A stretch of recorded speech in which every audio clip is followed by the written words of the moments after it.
Oi,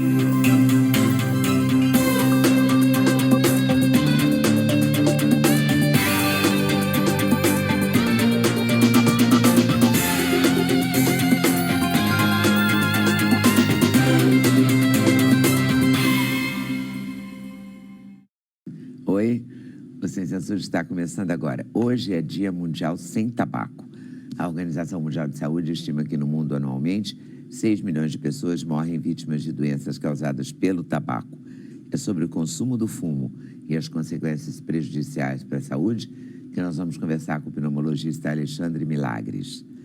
E por falar em vida mais saudável, vamos conversar com a médica Deise Caldeira e com a chefe de cozinha Letícia Vilardo. As duas escreveram juntas o livro Alimentos Funcionais, A Prevenção Começa na Mesa, que traz dicas e receitas para uma dieta com menos alimentos industrializados. E essa dieta pode prevenir, inclusive, o surgimento de doenças. Buscar soluções para combater as dores crônicas é um dos objetivos do fisioterapeuta Leonardo Machado. Há mais de 15 anos ele pesquisa a origem de inúmeras dores. E o Leonardo está aqui hoje para falar sobre a plataforma virtual Por uma Vida Sem Dor. É um serviço gratuito para pacientes de todo o país que sofrem com dores crônicas. A música de hoje fica por conta da cantora Isabela Taviani. Ela está lançando o CD Carpenter's Avenue, com direito à participação especial da cantora Dionne Warwick. Para a realização desse programa, contamos com a participação de vocês, nossos debatedores fixos, por e-mail, Twitter, Instagram e Facebook. Vou começar falando dele, do cigarro. Também vale o charuto aí nessa história. Deve valer cachimbo, tudo, né? Cigarro eletrônico. Cigarro eletrônico? Por que o cigarro eletrônico? Porque ele é um instrumento que a gente não apoia para parada de fumar. Mas vocês, nem para parar de fumar, vocês apoiam Não. como bengala? Não apoiamos. Existem outras formas que a gente utiliza, essa não. E qual seria uma maneira de... Realmente, porque vamos combinar que fumar é um vício desgraçado, mas é um vício, não é um hábito. A nicotina é a substância que gera dependência mais forte que existe. É mais forte que tudo mais. Mais forte que o crack. Caramba! Mais forte. E como é que faz para parar de fumar? Bom, o que a gente diz é que a primeira coisa, é a mais difícil delas, é a pessoa querer parar. A partir desse momento, as portas se abrem. Parece que o universo, inclusive, conspira a favor. Mas esse primeiro passo é fundamental. Como é que a pessoa nota que o universo está conspirando a favor? As coisas vão acontecendo. Uma vez que você manifeste, vamos imaginar, o desejo, eu quero parar de fumar. Alguém ouve e te diz uma coisa interessante que pode ter acontecido com ela, ou ela pode te indicar um profissional, que ela já se tratou com ele. Enfim, as coisas acontecem. E como é que o profissional, quer dizer, o profissional indicado é o pneumologista? Não. O pneumologista e o cardiologista e o psiquiatra são as especialidades que mais estão ligadas ao fumo por interesses de aprofundamento. A maioria das doenças provocadas pelo fumo, a maioria das doenças pulmonares são provocadas pelo fumo. O fumo tem uma participação importante nas doenças vasculares. Então, para o cardiologista, ele está envolvido com o infarto, que é a principal causa de morte da humanidade, está envolvido com a hipertensão arterial, está envolvido com os aneurismas. Então, a especialidade começou a se aprofundar há mais de 40 anos na questão dos malefícios do cigarro. E os psiquiatras, que como se trata de uma dependência a uma droga que a gente chama de psicoativa, os psiquiatras, eles têm também o know-how, eles têm o interesse em estudar não só as doenças, mas os medicamentos que podem contribuir. Então, o psiquiatra seria o elemento fundamental? Não, depois que você estabeleceu determinados parâmetros, hoje em dia, várias especialidades médicas estão tratando tabagismo. Inclusive, uma questão até importante é que o tratamento do tabagismo não é uma coisa que tem que ser feita por um profissional. É uma equipe multidisciplinar. Tem que envolver, de preferência, psicólogos, médicos, obviamente, enfermeiros, fisioterapeutas que queiram se especializar nesse assunto, nutricionistas, porque é uma questão importante do ganho ou não ganho de peso. Então, normalmente, as equipes que tratam fumantes são compostas entre 3 e 5 profissionais. E o SUS, Sistema Único de Saúde, dota os estados e os municípios de equipes treinadas originalmente pelo Instituto Nacional do Câncer. Por que existe esse Dia Mundial Sem Tabaco? Dia Mundial Sem Tabaco, ele existe desde 1988, né? Vai fazer 30 anos. E eu, inclusive, uma coisa curiosa, porque eu estou voltando a esse programa quase 30 anos depois. A primeira vez que eu vim aqui foi em 1987, justamente porque era véspera de uma data desse, se não me engano, era o Dia Nacional Sem Fumo de 1987. E eu vim aqui justamente porque a gente ia fazer um evento no metrô da Carioca e a gente veio convidar as pessoas, panfletar, e foi um evento interessante. Você vê há quantos anos que eu estou nessa batalha, né? Você nunca fumou? Eu já fumei, parei de fumar, já especialista, por uma influência importante da minha filha, que me pediu, eu não tinha nem o segundo filho ainda, ela me pediu para eu parar de fumar, e eu já médico, especialista, eu tinha me formado na França em pneumologia, endoscopia respiratória, e acabei, ao longo do tempo, praticamente abandonando tudo para me dedicar a essa questão. A questão do... Eu achei que eu podia adoecer e não ver minha filha crescer, não poder ajudá-la, enfim. Ela agora já se formou e tal, mas naquele momento foi uma motivação forte. Mas voltando ao Dia Mundial, a OMS considera o tabagismo o maior problema de saúde pública do planeta. Não é só um problema que causa uma doença, o tabagismo é uma doença, está classificada como doença, mas ela é um gatilho para mais de 60 doenças. E ela não respeita credos, não respeita culturas, não respeita gênero, não respeita distribuição geográfica. Essas mortes que você citou, 6 milhões de mortes, se a gente lembrar, quando a gente usa a expressão holocausto, a gente está se referindo à década de 40 do século passado, se referindo à Segunda Guerra Mundial, e foi uma mortandade de 6 milhões de pessoas durante o período da Segunda Guerra Mundial toda. Quando nós estamos falando de 6 milhões de mortes agora, nós estamos falando de 6 milhões de mortes por ano. Na verdade, é um holocausto por ano há décadas. Então, para um médico que entrou em contato com esse tema, eu acho que não existe tema mais atraente para você tentar contribuir com o que você pode, com o seu conhecimento, com o seu esforço, e eu me dedico a isso, enfim, diuturnamente. De quando você parou de fumar para hoje, entraram novos recursos importantes, eu suponho. Isso. Né? Não, quando eu parei de fumar, não existia recurso nenhum. Pois é, do ponto de vista medicamentoso, assim, via oral, né, digamos, comprimidos, porque os psiquiatras vão receitar alguma coisa que vai dar uma equilibrada, né? Deve ser uma coisa ansiolítico, não sei qual, mas alguma bola dessas vai entrar. Podem entrar os PETs, né? Isso, os adesivos. Os adesivos. De nicotina. De nicotina. Isso. E funcionam. O que na sua experiência funciona mais? Supondo que a pessoa tenha vontade de parar de fumar. Existe uma expressão em inglês chamada Taylor. Taylor é o alfaiate. E a gente diz que o tratamento é tailored, ou seja, ele é feito sob medida. O que eu poderia dar... Funciona para um, não funciona para o outro. Exatamente. Então, há pessoas que não usam absolutamente nada. Repara. E eu já tive pessoas que ouviram entrevistas minhas gravadas na internet no Japão, e o filho veio me dizer que a mãe dele parou de fumar porque ouviu minha entrevista, e eu não dava entrevista há uns 3, 4 meses, mas é porque eu gravo as entrevistas e ficam online. Para essa pessoa, só ouvir o que eu estou falando aqui, por exemplo, pode ser o suficiente. Enquanto que para outros, no outro extremo, no outro ponto fora da curva, seria a pessoa se internar para fazer um tratamento de desintoxicação. Aí as pessoas dizem, mas é como se fosse droga pesada. Eu considero a nicotina a droga pesada. O os estudos que foram feitos com... Vai se internar onde? Numa clínica psiquiátrica? Numa clínica de reabilitação, vai ser específica para o fumante, ele não vai ficar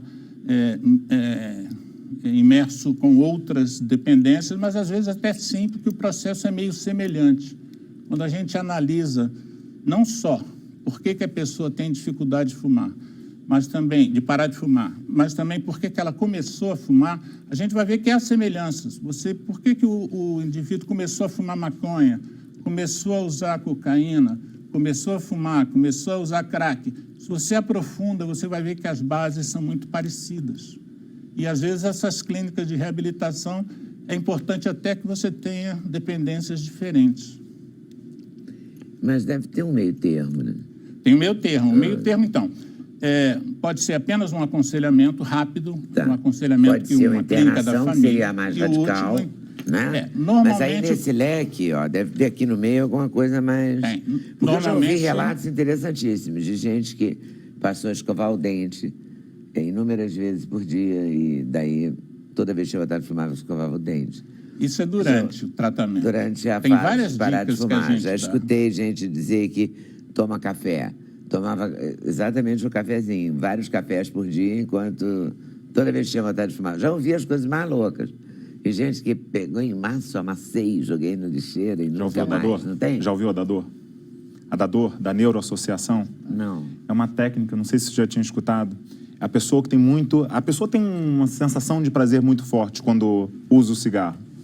E a ideia dessa neuroassociação é você, por exemplo, pegar um elásticozinho, colocar no pulso, em determinada região, e toda vez que a pessoa tragar aquele cigarro, você puxar e provocar uma mínima sensação de dor. Porque para o cérebro daquela pessoa vai associar aquela sensação de prazer com uma mensagem de dor. E todo aquele prazer que o cérebro dela ali reconhece pelo cigarro começa a ser convertido numa ideia de dor. Que toda vez que for dar uma tragada, vai ter aquela sensação. Toda tragada puxa o elástico. A cada tragada, dá uma puxada no elástico. Ficar com o pulso todo. Né? Lógico. Roxa. É uma coisa até que a gente... Que houve? Você tentou o suicídio? Não. Esse é um problema, esse é um problema. Mas funciona. Eu já vi vários relatos de pessoas que simplesmente pararam. Até mesmo emagrecer. Porque toda vez que ali tem aquela compulsão... Vai comer, ela pá, isso aí ela vai ali... Eu li no livro do Paulo Coelho, li um livro do Paulo, que ele apertava aqui debaixo da unha, aqui, que foi sentir essa dor, como você pensava em coisas ruins para você, sabotando a sua vida. Então, você aperta a unha assim, e dói mesmo, né? Então, você para de se sabotar. Você pode fazer isso com qualquer coisa. Eu parei de fumar com Nossa Senhora Aparecida. Mim foi promessa. Fiz uma promessa pela saúde de uma pessoa. E eu sou muito idiota, eu fui uma pessoa muito burra, eu considero, né? Eu comecei a fumar com 30 anos, olha que idiota. Burra, ignorante, né? Fora da curva também. Tudo por causa de uma separação, Lida. Eu falei assim, eu não podia fazer nada com essa pessoa, agora eu vou fumar. Vou fumar louco. Comecei a fumar, aí fiz uma promessa pra alguém ficar curado, e aí... Parei de fumar 2 anos. A pessoa não ficou curada, eu voltei a fumar. Falei, nossa senhora, perdoa, né? Tudo bem. Aí eu voltei a fumar. Depois eu parei de novo com outra promessa. A senhora também não cumpriu a promessa comigo. O acordo não foi bacana. Sempre cumpre. E aí eu voltei a fumar pouco, aí fiz a promessa de novo, parei de novo. Aí agora eu decidi uma coisa que eu tenho certeza que você vai dizer pra mim que não é nada. Eu fumo quando eu bebo. Pode rir. Todo mundo... você tem bebe. Um monte de gente que fala isso. Eu bebo no final de semana e tal. Então eu fumo o quê? 3, 4 cigarros, tomando um chopp e tal, não sei o quê. E paro. E assim, virou uma coisa assim, limpou a situação. Mas entendeu? eu acho que isso é um ponto fora da curva também. Porque é muito interessante. A pessoa só fuma quando ela bebe. Eu tenho uma amiga que só fuma à noite. Isso. Então, assim, ela trabalha o dia inteiro, uma profissional da área de saúde. Ela trabalha o dia inteiro, consultório, tudo, nada, não pensa no assunto. Acabou o consultório. Porque o cigarro ela vai ao restaurante comer uma coisa. Com álcool, sem. Ela não vincula ao álcool, ela vincula à noite. Escureceu, né? não estou mais trabalhando. É a compensação. Trabalhei o dia todo. Eu mereço. Agora, eu mereço. Eu posso. Isso acontece com comida. Eu posso, eu mereço, entre aspas, aí. E ela fuma. Fumante social, aí no dia seguinte ela acorda e não fuma mais até à noite de novo. É um autocontrole estranho, né? Não é bem um autocontrole, é porque o cérebro da sua amiga é um cérebro especial, particular, que tem essa característica. Que a maioria do cérebro Ela vai ficar de orgulhosa. quem entra em, O cérebro dela tem a característica de quem entra em contato com a nicotina não funciona dessa forma. A média de consumo é de 20 a 30 cigarros por dia. Se você pegar, nós temos no mundo 1 bilhão e 100 milhões de fumantes. Se você pegar a média, vai dar 20 a 30 cigarros por dia. Pessoa que só fuma quando está na boate, só fuma quando bebe. Nem na boate mais, ela não pode fumar em lugar fechado. É, não. exato, Então, mas melhor às ainda vezes você também. fuma do lado de fora É da coisa boate. boa. Graças a Deus, essa lei a gente conseguiu, enfrentando uma indústria poderosa que achava, que vendia a ideia de que as boates e os restaurantes, todos, sem exceção, quebrariam. E trouxe gente do Sindicato dos Trabalhadores dessas áreas, os garçons, cominhos, maîtres, e fez um terror dizendo que o emprego deles ia embora porque o restaurante quebraria, porque as pessoas parariam de frequentar os lugares por não poder fumar. E hoje a gente sabe que, já se sabia naquela época, o exemplo de Nova York foi perfeito, no sentido de que Nova York, o Bloomberg, que era o prefeito, fez com que a lei fosse cumprida. Houve uma queda inicial, as pessoas saíram de Nova York para fumar em Nova Jersey, que é como se fosse Niterói, aqui para o Rio de Janeiro. Houve uma grita, foram feitos até filmes comerciais citando isso, mas em 6 meses, 1 ano, a coisa voltou. As pessoas agradecem até hoje o ex-prefeito de Nova York.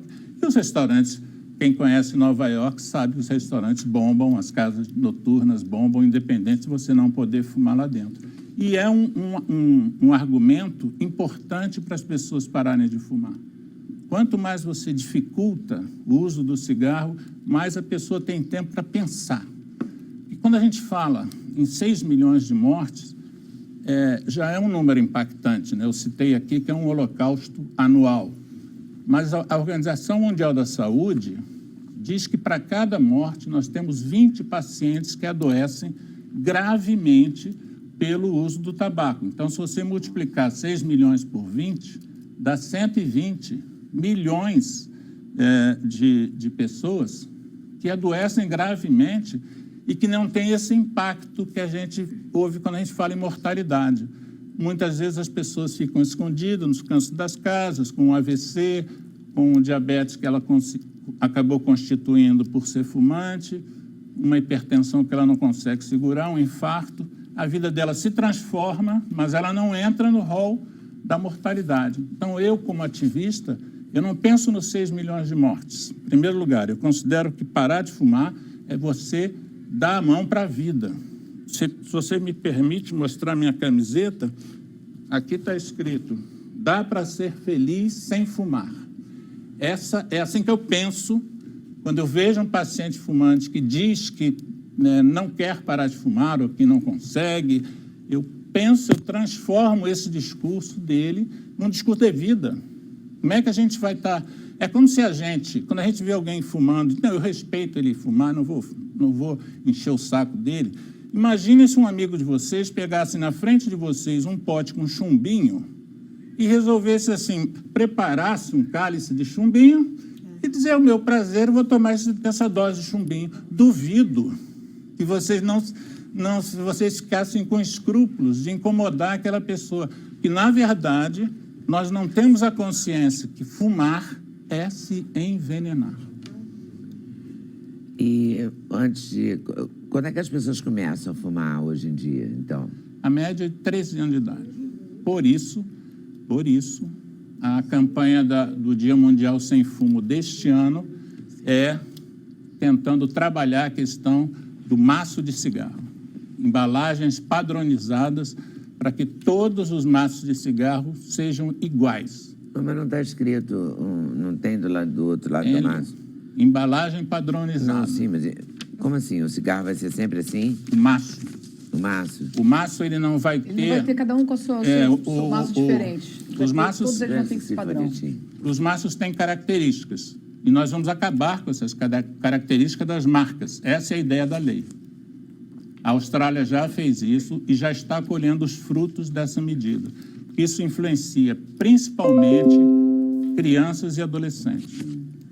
E a outra questão são os pontos de venda, onde esses maços são expostos. Para a indústria do tabaco é muito importante que haja muitos pontos de venda, porque desde 2001 o movimento conseguiu proibir os anúncios, a publicidade, a propaganda e a promoção. Mas ficou um buraquinho na lei que dizia, exceto nos pontos de venda. Com isso, a indústria transformou um ponto de venda que era uma coisa simples num showbiz. Você hoje chega em determinados espaços de venda de cigarro, em postos de gasolina, em padarias, em bancas de jornais, eles contrataram designers fantásticos para produzir um show. Essas bancas, nunca vi isso. Isso, e com balas à frente do cigarro, que é o que a gente considera a coisa mais grave, porque você atrai a criança com a bala e manda a mensagem do tabaco. Você nunca reparou? Nossa Onde você Senhora, viu gente. esses pontos de venda assim tão modernos? Tem que ter o olhar, porque são Não, todos. são só uma caixa de acrílico que tem uns negocinhos assim de enfiar, mais nada. Começa a ver isso com outro olhar. Vá na loja de conveniência e começa a reparar como é que são os pontos de venda. No meu Facebook eu já tenho mais de 20 fotos de pontos de venda e hoje a gente teve uma reunião no INCA e a psicóloga Cristina Pérez fez uma apresentação de um trabalho da Fundação do Câncer, exclusivamente estudando e analisando pontos de venda. E cada ponto de venda é incrível. E antes, a indústria, quando foi proibido a propaganda, a indústria melhorou o ponto de venda. E ampliou o ponto de venda, que era uma caixinha, como você diz. É uma cresceu caixinha. muito. Agora eles estão fazendo, por exemplo, painéis numa porta, assim, numa parede inteira. A caixa onde você vai comprar o cigarro está à direita, no estabelecimento. E à esquerda, você vê painéis como se, quer dizer, já que ali é um ponto de venda, eu posso anunciar tabaco não ali onde o sujeito vai comprar, mas no estabelecimento. Então, isso tudo, amanhã a gente está em Brasília, onde vai ser novamente discutida essa questão, e nós estamos fazendo uma pressão forte. Aqui está dizendo que no Brasil os jovens começam a fumar em média aos 16 anos. Você tinha falado aos 13. Não, 12, 13 é o número que a gente usa. E 16 é depois da última, da pesquisa do Vigitel, dos 2 últimos números. Mas dessas pessoas que nós temos fumantes hoje, a maioria começou com 12, 13 anos. Ok, vamos aguardar então essa lei. Né? Isso. De quem é a lei? Hein? De quem está apresentando a lei? Essa lei é do Peronde. Quem é Peronde? Peronde é o presidente da Frente Parlamentar da Saúde, um deputado federal gaúcho, e é interessante que esse enfrentamento que ele faz, ele enfrenta justamente a indústria que está no Rio Grande do Sul. Ok. Intervalo, a gente volta já já. Sem Censura, um programa da TV Brasil.